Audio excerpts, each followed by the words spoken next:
Look around you right now. Look at the biscuit packet on your desk, the instant noodles in your kitchen, the chocolate spread in your cupboard, the shampoo in your bathroom, the lipstick in your bag, the ice cream in your freezer. Now ask yourself one question: what do all of these have in common? Palm oil. It is in half of everything you buy. Literally, the Worldwide Fund for Nature says palm oil is found in nearly 50% of all packaged products in supermarkets. And here's the catch: you probably didn't know because most labels just say vegetable oil. But while palm oil quietly filled your kitchen, something else started filling our hospitals. Heart disease, obesity, diabetes, metabolic disorders, the numbers are terrifying. The World Health Organization reports that 41 million people die every year from non communicable diseases, that is 74% of all deaths globally. And diet is the major reason. In the last 3 decades, as palm oil consumption exploded, so did lifestyle diseases. We are eating more processed food than ever before. We are more dependent on packaged meals than any generation in history. And our bodies are sending warning signs. But we are not listening. This is not about money or markets, this is about us and the kind of future our families will live with. This is the story of how one cheap oil took over the world.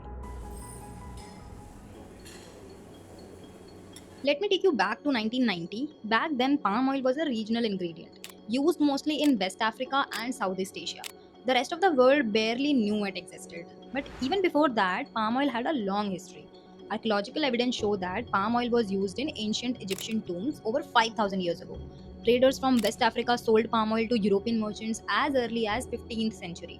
By the 19th century, during the Industrial Revolution, palm oil became valuable to the British as a lubricant for machinery. But the real explosion happened in 1960s and 70s. That is when Malaysia and Indonesia transformed their economies. Vast rainforests were cleared, millions of hectares were planted with oil palm. The World Bank funded plantations, the government offered tax breaks, farmers were encouraged to switch. By the 1980s, palm oil entered the global food supply in a big way. Food companies discovered its magic, it was cheap, stable, and versatile. Then came the 1990s, liberalization.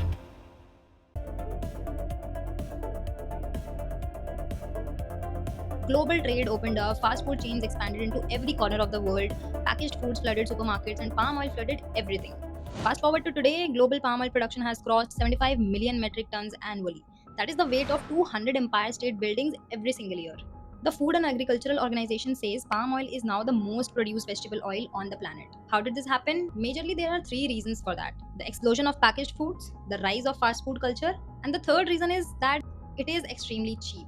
Walk into any supermarket today, everything is packaged, everything is processed, and almost everything contains palm oil. Biscuits, chips, frozen meals, instant soups, even baby food. We went from cooking fresh meals to opening packets, and with that shift, palm oil entered our bodies without invitation. And here is where it gets very uncomfortable. Crude palm oil straight from the fruit is actually red. It contains vitamin E and carotenoids, beneficial compounds. But that is not what goes into your packaged food. To become the neutral, stable oil that food companies love, crude palm oil must be refined. This involves high temperature heating up to 240 degrees Celsius, bleaching to remove color, deodorizing to remove the smell. This process does something alarming. It creates contaminants. The European Food Safety Authority has issued multiple warnings. When palm oil is refined at high temperatures, it forms 3-MCPD, a chemical that may harm kidneys. Glycidyl esters, which breaks down in the body into glycidol, a compound classified as genotoxic and carcinogenic. Genotoxic means it can damage your DNA, carcinogenic means it can increase cancer risk. The same authority said palm oil has higher levels of these contaminants than any other vegetable oil. So, the very process that makes palm oil usable also makes it potentially harmful. If it is that harmful, then why do we keep eating it? Because it is engineered to be addictive. Food companies spend millions studying how to make you crave their products. Palm oil plays a central role. It gives that creamy texture, that perfect melt, that satisfying crunch.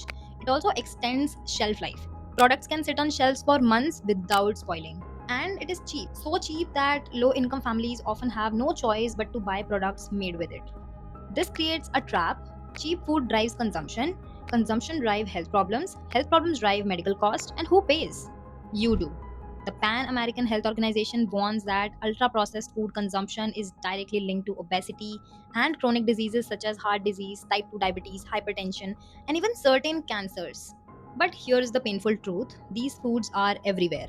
They are affordable, they are tasty, and once you started, it's very hard to quit. Okay, let's talk science. Palm oil is roughly 50% saturated fat. Saturated fat is the type of fat that raises your LDL cholesterol. What is LDL? It is a bad cholesterol, the one that blocks your arteries, the one that leads to heart attacks. A major review published by PubMed states that palm oil consumption results in higher LDL cholesterol compared to other vegetable oils. When LDL builds up, it triggers atherosclerosis, which is the hardening and narrowing of arteries. Blood flow reduces, the heart works harder, the risk of stroke increases. But that is not all. When palm oil is heated repeatedly, like in frying, it undergoes oxidation. Oxidation creates free radicals. Free radicals are unstable molecules that damage your cells. They cause inflammation, they accelerate aging, they increase disease risk. So you are not consuming fat, you are consuming damaged fat. Fat that attacks your body from the inside. So this affects different people differently. Children consuming high level of processed food face early obesity, fatty liver disease, metabolic syndrome. Conditions only seen in adults are now showing up in teenagers. Working adults are stressed. You're busy. You reach for quick meals, packaged foods, fast food. You're consuming palm oil multiple times a day without knowing it. Your cholesterol creeps up, your weight increases, your energy drops. Women in low income households often rely on cheaper oils. A diet high in saturated fat increases cardiovascular risk, especially after menopause when natural protection decreases. Men statistically have higher rates of heart disease. Adding high saturated fat intake into smoking and stress is a deadly combination. For older adults, existing health conditions worsen. The body's ability to process fats declines. The World Health Organization says cardiovascular diseases are the number one cause of death globally, and diet is the primary reason.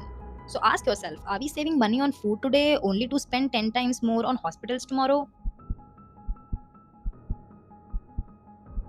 Global obesity has nearly tripled since 1975. In India, it is not just an urban problem. Over 13 crore 50 lakh Indians are now living with obesity. That is more than the entire population of many countries. Diabetes cases have risen from 10 crore 80 lakh globally in 1980 to 42 crore today. And in India, we are the diabetes capital of the world. Over 10 crore Indians live with diabetes.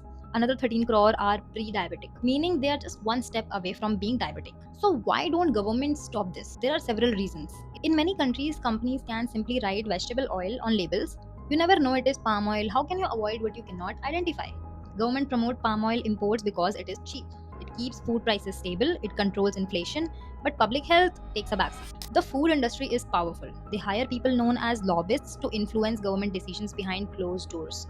When stricter regulations are proposed, these lobbyists delay and dilute them because an informed consumer is bad for business. Government run ads for everything except nutrition education. In India, the FSSI is supposed to protect you, but they don't. They let companies hide palm oil behind vegetable oil. They run no campaigns about harmful fats. They set no limits on cancer causing contaminants. The result, you stay unaware, the cycle continues. No clear labeling, no public campaigns, no strong action on contaminants. The result, people remain unaware and the cycle continues. The good news, we already have better options. Our grandparents use them, our great grandparents use them. For thousands of years, Indians cooked with oils that did not kill them. First is mustard oil, used for over 5,000 years across North India, Bengal, and Pakistan. Rich in monosaturated fats and omega 3s, helps lower LDL, contains significantly less saturated fat than palm oil. Second is coconut oil, used for centuries in Kerala, Tamil Nadu, coastal Karnataka, and Sri Lanka. Though high in saturated fat, it contains medium chain triglycerides which are metabolized differently. Next is groundnut oil or peanut oil, used for over 300 years in Gujarat, Maharashtra, and parts of Madhya Pradesh. High in monosaturated fat, stable for cooking, better for heart health.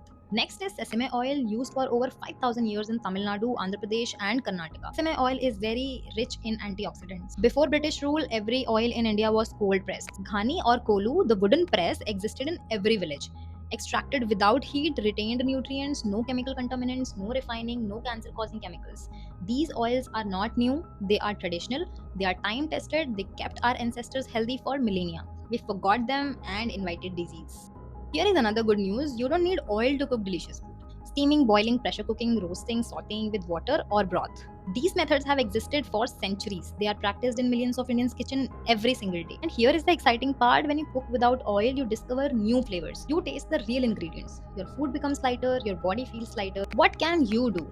Read labels. If it says vegetable oil without specification, assume it is palm oil. Choose products that are transparent. If the company won't tell you what is inside, why trust them with your health? Next thing which you can do is reduce ultra processed foods.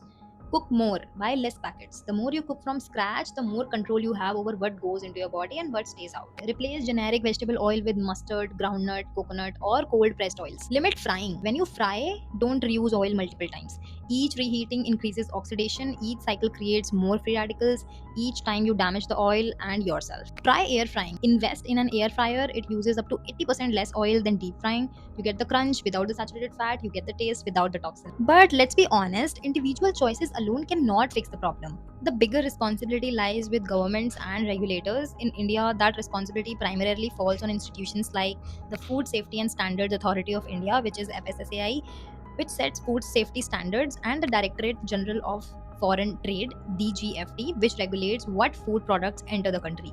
These institutions exist to protect customers.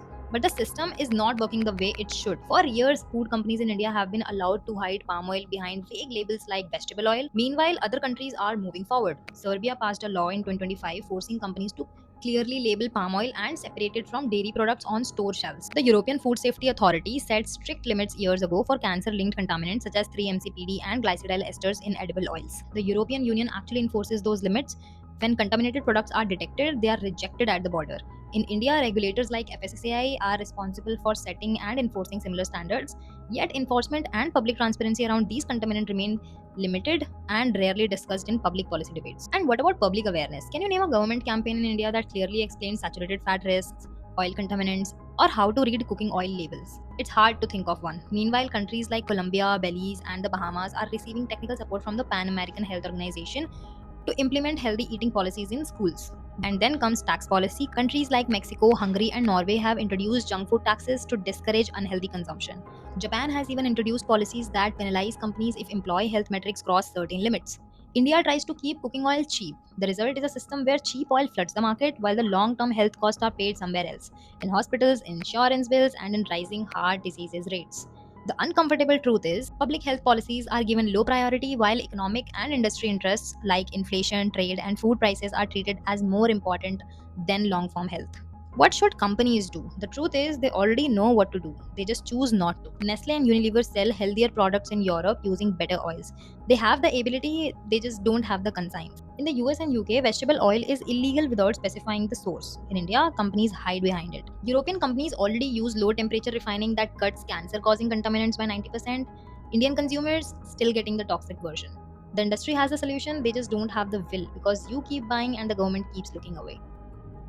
Palm oil did not become global by accident, it became dominant because it was efficient, cheap, profitable. But when food becomes purely economics, health becomes secondary. The crisis is about what fills your plate every single day. The question is not, can we produce enough cheap food? The question is, at what cost to our bodies, to our children, to our future?